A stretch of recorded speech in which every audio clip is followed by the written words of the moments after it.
अजीज़ान मन आपको आपके भाई आदिल राजा का सलाम पहुँचे। मैं सोल्जर स्पीक्स ब्रेकिंग न्यूज़ पे आपको खुशामदीद कहता हूँ। पाकिस्तान की फ़ौज ने आसिम मुनीर की कमान में जो साइड अपने लिए मुंतखब की मुत्तहिदा अरब अमारात और सऊदी अरब के दरमियान, अब वो जो उन्होंने बोया था बीज, वो वक्त आ गया है फसल काटने का और बहुत बड़ा धचका लगा है ISI को और पाकिस्तान की फ़ौज को। मुत्तहिदा अरब अमारात की जानिब से उनके जो सदर हैं, उनकी जानिब से मोहम्मद बिन ज़ैद जो सदर हैं, उनकी तरफ से बराह रास्त एक बहुत शदीद किस्म का जो है वो शॉक लगा है पाकिस्तान की फ़ौज को, जो कि इस वक्त अपनी तमाम तर कोशिशों के अंदर है, क्योंकि कोई और कारोबार इस वक्त पाकिस्तान के अंदर चल नहीं रहा। और सबसे बड़ा कारोबार पाकिस्तान की फ़ौज का हाउसिंग सोसाइटीज़ का है, DHA का है। DHA का मर्जर वो करना चाहते हैं, ज़बरदस्ती कब्ज़ा ही जो है वो करना चाहते हैं बैरिया टाउन के ऊपर पूरे पाकिस्तान के अंदर, चाहे वो कराची के अंदर हो, लाहौर में हो, रावलपिंडी इस्लामाबाद के अंदर हो, या बाकी जो हैं वो शहर हैं के अंदर हो। और उस मकसद के लिए मलिक रियाज का होना बहुत ज़्यादा ज़रूरी है। इसीलिए 190 मिलियन पाउंड रेफरेंस केस को भी पाकिस्तान की अदालतों में बार बार दोबारा से उछाला जा रहा है। लेकिन सबसे अहम तरीन ख़बर जो आपको सामने आई वो ये थी कि मलिक रियाज साहब के आखिरकार इंटरपोल से रेड वारंट निकाल लिए गए हैं। और रेड वारंट, ज़ाहिरी बात है, इनका तरीक़ाकार इस तरह होता है कि रेड वारंट अगर आपको मिल भी जाए तो कोई इंटरपोल जिस मेज़बान मुल्क के अंदर बैठी है उसकी मर्ज़ी के बगैर कोई भी एक्शन नहीं कर सकती। मेरे भी बड़े उन्होंने कोशिश की है रेड वारंट निकालने के, लेकिन मेरे तो खैर ये इंटरपोल के आर्टिकल 3 के तहत निकाल ही नहीं सके रेड वारंट,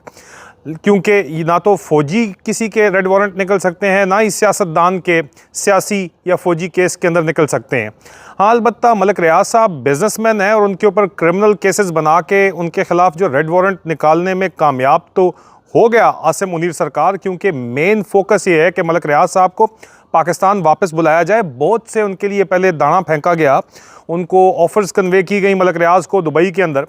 और अबू धाबी से भी कि आप वापस आ जाएं, तमाम मामलात आपके साथ सेटल हैं। लेकिन मलिक रियाज साहब फ़ौजियों को जानते हैं और मलिक रियाज साहब ने फ़ौजियों को ही अपना नौकर भी रखा हुआ है, भाई भी वैसे उनका फ़ौजी है, कर्नल है। और वो कहते हैं कि ये जो बाजारू औरतों का एक ख़ास नाम होता है पंजाबी के अंदर, और पंजाबी बोलते हुए वही नाम दिया जाता है, किश्ती तो आप समझते हैं, बस उसी तरह का कोई नाम है। तो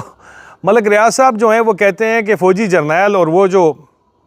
तवाइफ़ों का जो पंजाबी के अंदर लफ्ज़ है वो एक ही चीज़ें होती हैं। और ये उनकी बात जो है वो बड़ी गहरी किस्म की नक्श है। 3 स्टार जनरल्स तक को उन्होंने नौकरी के ऊपर रखा और अभी भी रखा हुआ है बहुत से लोगों को। लेकिन अब मलिक रियाज के बिजनेसेस पे कब्ज़ा करने के लिए एक तरफ तो पाकिस्तान की फ़ौज कहती है कि जनाब हमें बिजनेसेस जो हैं वो बैनुल अक़वामी इन्वेस्टमेंट चाहिए, फॉरेन डायरेक्ट इन्वेस्टमेंट चाहिए, ओवरसीज़ पाकिस्तानी आके पाकिस्तान में इन्वेस्ट करें। दूसरी तरफ जो कुछ मलिक रियाज या बैरिया टाउन के साथ किया जा रहा है वो आपके सामने ही है। लेकिन एक तरफ फ़ौज ये कहती है क्यों करना चाहती है कब्ज़ा मलिक रियाज के ऊपर, और अबू धाबी से क्या धचका लगा इनको इतना ज़ोर का कि इनकी जो है वो चीखें निकल रही हैं इस वक्त। और अगला अबू धाबी ने क्या कहानी डाल दी है इनको वो मैं आपको बताता हूँ। लेकिन पहले मलिक रियाज साहब के पीछे ये क्यों पड़े हुए हैं, क्योंकि इनको मलिक रियाज से ये गिला है कि मलिक रियाज को हमने कहा कि हमें ज़मीनें ख़रीद के दो, और उन्होंने अपने डायरेक्टर लैंड चौधरी अमजद को लगाया जो PTI का MPA भी था कि जनाब तुम जो है ज़मीनें डायरेक्टर लैंड के तौर के ऊपर। और DHA ने बड़ा ठीक ठाक पैसा दिया मलिक रियाज साहब को 2005-6 में अपना पिंडी का पूरा DHA का फ्रंट बेच के अल गुरैर गीगा का। और उसके नतीजे में मलिक रियाज साहब ने बजाय इसके कि वो कहते हैं हमें DHA में ज़मीनें ख़रीद के देते, उन्होंने बैरिया अपना खड़ा कर लिया और बड़ा कामयाब भी कर लिया, रावलपिंडी का बैरिया। और वहीं से रावलपिंडी के बैरिया से ही तो फिर बाद में नेक्स्ट स्टेप कराची और लाहौर का बैरिया उठा और चला, और अब एक ब्रांड के तौर के ऊपर सामने आया है बैरिया टाउन। लेकिन उसके अंदर पब्लिक की इन्वेस्टमेंट है, और पब्लिक की इन्वेस्टमेंट के होते हुए बैरिया टाउन के ऊपर कब्ज़ा करना, उसकी एडमिनिस्ट्रेशन के ऊपर कब्ज़ा करना और उसके ब्रांड के ऊपर आगे मज़ीद मामलात को चलाना उस वक्त तक मुमकिन नहीं है जब तक साइन अंगूठा मलिक रियाज का ख़ुद का ना हो या उनके बेटे अली रियाज का ना हो, जिसको CEO अब बना चुके हैं। लेकिन अली रियाज भी पाकिस्तान में नहीं है, ना ही मलिक रियाज पाकिस्तान में। जरदारी साहब की तरफ से ज़ाहिरी बात है उनके साथ बड़ी क्लोज टर्म्स थी। जरदारी साहब की भी फ़ौज से अभी नहीं बन रही, वो भी चाइना जाके उन्होंने एक धचका दिया है इस वक्त फ़ौज को। चाइना ने जो उनको स्ट्रेट प्रोटोकॉल दिया, कल वाला अगर आप वीलॉग देख लें तो आपको मामला समझ आ जाएगा। मलिक रियाज साहब और सदर आसिफ अली जरदारी के बड़े गहरे ताल्लुकात हैं, आपको अच्छे तरीके से पता ही है। और ये दोनों जो भी कुछ हो रहा है ये मशवरे के साथ ही हो रहा है, इसीलिए अभी तक DHS सिटी के मुकाबले में बैरिया टाउन कराची जो है उस पर कब्ज़ा करने के अंदर जो है वो नाकाम है। अभी तक ISI भी और फ़ौज भी और एडजुटेंट जनरल ब्रांच भी। तो हल ये ढूंढा गया कि मलिक रियाज को बुलाने पे दाना फेंकने की भी बड़ी कोशिश की गई, लेकिन वह नहीं आया। तो हल ये ढूंढा गया कि रेड वारंट निकाल दिए गए। रेड वारंट के ऊपर पहली बात तो मैं आपको ब्रेकिंग न्यूज़ ये देता चलूँ कि लेज़न ऑफिसर होता है जो वहाँ पर चला रहा है, ISI का पूरा स्टेशन चीफ है अबू धाबी के अंदर, दुबई अबू धाबी वही देखता है। पाकिस्तान से बाहर ISI का सबसे बड़ा स्टेशन इस वक्त जो है वो मुत्तहिदा अरब अमारात के अंदर मौजूद है। और उसके ऊपर भी वो भी मैं अगली कहानी भी आपको बता दूं कि वहाँ भी ज़ेर अताब वो आने वाला है। तमाम ऑफिसर्स को इस वक्त सर्वेलेंस में डाल दिया गया है ISI के। जो लेज़न ऑफिसर ISI है, मतलब आप ISI स्टेशन चीफ आप बोल लो अबू धाबी का, मुत्तहिदा अरब अमारात का, दुबई का, उसने मलिक रियाज साहब के रेड वारंट लेके जो है वो अमारात गवर्नमेंट से बात की कि आप प्लीज़ मलिक रियाज को हमारे हवाले करें। आज से पहले तक तो PTI के कुछ सोशल मीडिया वर्कर्स थे, उनको इन्होंने अरेस्ट करवा के दुबई में ही गायब भी करवा दिया, दुबई की जेलों के अंदर उनको सड़वाया है और किसी भी कागज़ों के ऊपर पता ही नहीं है, लेकिन उनके घर वालों को पता चल गया। दुबई में अबू धाबी के गवर्नमेंट ने, मुत्तहिदा अरब अमारात की गवर्नमेंट में अरशद शरीफ शहीद को भी डिपोर्ट किया था इसी ISI के कहने के ऊपर, जब असिस्टेंट डायरेक्टर अरसलान सत्ती वहाँ पे बैठा हुआ था।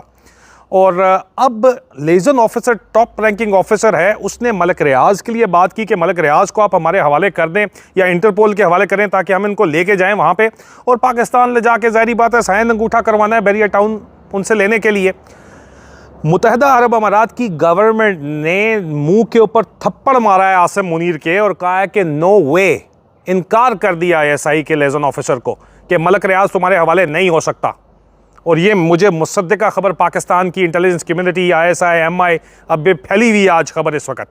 कि जनाब मलिक रियाज को उन्होंने इनकार कर दिया। न सिर्फ मलिक रियाज की तरफ इनकार किया गया है बल्कि पाकिस्तान के जो इस वक्त ISI, आपको पता ही है कि सबसे बड़ा मैं आपको बता रहा हूँ स्टेशन वहाँ पे दुबई के अंदर, अबू धाबी के अंदर है, उनकी तमाम एक्टिविटीज़ के ऊपर सर्वेलेंस लगा दी गई है। पाकिस्तान के जर्नैलों की, हाज़र सर्विस जर्नैलों की प्रॉपर्टीज़ हैं, बैंक बैलेंसेज हैं, अकाउंट्स हैं, including dirty Harry major general Faisal Naseer, जो कि सज्जा बाजू तो नहीं है लेकिन सज्जा बाजू ही है, सज्जी एक और चीज़ भी होती है, वो चीज़ है आसिम मुनीर का, वो यजीद वक्त का। तो आप देख लो कि इस वक्त चॉइस सऊदी अरब और मुत्तहिदा अरब अमारात के दरमियान तो ले लिया आपने सऊदी अरब से क्योंकि वहाँ से डॉलर आ गया, लेकिन मुत्तहिदा अरब अमारात ने क्या काम किया कि उन्होंने जाके इंडिया से डिफेंस डील कर ली। इसराइल के साथ उनकी स्ट्रेटेजिक पार्टनरशिप पहले ही है और इंडिया के साथ डिफेंस डील सिर्फ और सिर्फ इसलिए की गई क्योंकि पाकिस्तान ने इतना पैसा लेने के बाद भी आसिम मुनीर ने बेतहाशा वादे वईद किए मुत्तहिदा अरब अमारात से और तमाम वादे जो हैं वो कोई भी पूरा नहीं किया। और ईरान जिस वक्त इनके ऊपर हमला कर रहा था तो उन्होंने कहा कि ईरान के ऊपर जो है वो ज़रा सख्ती की जाए ताकि मुत्तहिदा अरब अमारात को अटैक ना किया जाए, लेकिन पाकिस्तान ने इस तरह का कोई भी काम नहीं किया, उल्टा इजराइल मदद के लिए आ गया। और अब ज़ाहिरी बात है एक नई डायनामिक्स बन रही है इजराइल, मुत्तहिदा अरब अमारात की और इंडिया की। उसके ऊपर मैं स्पेशलिस्ट ओपिनियन लेके आऊँगा, सब्जेक्ट स्पेशलिस्ट को लेके आऊँगा, पहले बताता नहीं हूँ, बस स्टे ट्यून्ड फॉर दैट, क्योंकि पहले बता दूँ तो मैं जिसके साथ इंटरव्यू करने लगूँ उसके ऊपर पूरी दुनिया में थरथली मच जाती है। ISI वालों को पहले ही फ़ोन ठोकने लग जाते हैं और पहले नहीं सर ये मत करना, इधर मत आना, तो मैं आपको वो तो तमाम बातचीत बताऊँगा। लेकिन यहाँ पे मुत्तहिदा अरब अमारात में आपको पता ही है कि जो बलूचिस्तान के इंसर्जेंट्स तो नहीं कहना चाहिए, लेकिन जो सेपरेटिस्ट एलिमेंट है, जो डिसिडेंट है बलूचिस्तान का, वो भी दुबई अबू धाबी के अंदर, शारजा वगैरह के अंदर रह रहा है, उनको भी कंप्लीट प्रोटेक्शन, पहले थोड़ा बहुत टॉपसी टर्वी था मामला, अभी ये वहाँ पे UAE के अंदर हमारी इत्तलात के मुताबिक कंफर्म बात कर दी गई है कि जो भी बलूचिस्तान से पॉलिटिकल डिसिडेंट आता है जो कि फ़ौज के जुल्म सितम के ख़िलाफ़ जो है वो आवाज़ उठाता है, उसको, जिस PTI के बारे में इन्होंने जो किया वो तो पहले किया, लेकिन पहली बात यह तय कर ली गई है वहाँ पे कि जो भी आएगा बलूचिस्तान से उसको सपोर्ट किया जाएगा, जो कि उनका पुराना स्ट्रेटेजिक डिज़ाइन चलता चला आ रहा है। ज़ाहिरी बात है स्ट्रेटेजिकली वो नहीं चाहते कि गवादर पोर्ट डेवलप हो या उन बलूचिस्तान में अपना इन्फ्लुएंस रखना चाहते हैं, वो एक अलग चीज़ है। लेकिन यहाँ पे इंडिया के साथ डिफेंस मुआहदे के बाद आसिम मुनीर ने पूरा टिल का जोर लगाया चाइना के जरिए कि इंडिया से डिसोएड किया जाए यूएई को, लेकिन लग ये रहा है कि यूएई अब चाइना से डिसोएड नहीं हो रहा, बल्कि उल्टा पीटीआई को भी, जो पीटीआई के भी डिसिडेंट है, उनको भी अब मुत्तहदा अरब अमारात के अंदर आइंदा आने वाले दिनों में लग ये रहा है कि उनको सेफ स्पेस मिलेगी, जो कि अब तक नहीं थी। क्योंकि आसिम मुनीर जो है उसने, जाहिर बात है कि सऊदी अरब का जाके साथ दिया है, क्योंकि सऊदी अरब से डॉलर आ रहे थे, और यहाँ पे इनके मुंह के ऊपर थप्पड़ अभी तो पड़ना शुरू हुआ है, क्योंकि इसके बाद जो इनकी हाजिर सर्विस जर्नैलों की, उनके भाइयों की, उनके रिश्तेदारों की जो प्रॉपर्टीज़ हैं, और जो ये दुबई के होटलों में अयाशियाँ पढ़ते रहे हैं, और जो इनकी वीडियोज़ बनी हुई हैं, वो जो आहिस्ता आहिस्ता बाहर आएंगी, तो आप सोचें कि फिर क्या कहानी चलेगी। मैं आपको पहले एडवांस वार्निंग दे रहा हूं, और अगर आप कहेंगे तो मज़ीद तफसीलात भी इसके ऊपर आपको बताऊंगा, लेकिन अब तक के लिए सिर्फ इतना ही। ISI के लेजन ऑफिसर को UAE गवर्नमेंट की तरफ से शट अप कॉल दे दी गई है, और कहा जा पुत्र काम कर अपना अगला, मुनीरे नूं दस दे कि मिस्त्री हुण तो असी लम कड्डांगे सारी दी सारी, और ये लम जो है ये मुनीरे मिस्त्री का निकलने वाला है, और आगे बड़ी कहानी चलने वाली है। और ज़ाहिर बात है कि इनके भाइयों के और इनके अगले पिछले सारे कच्चे छटे इनके अफसरों के वो भी निकलने वाले हैं, और सिर्फ रिटायर्ड्स के नहीं, हाजिर सर्विस जर्नैलों के भी। तो स्टे ट्यून, बहुत जल्द आपसे दोबारा मुलाकात होती है। खुदा हाफिज़।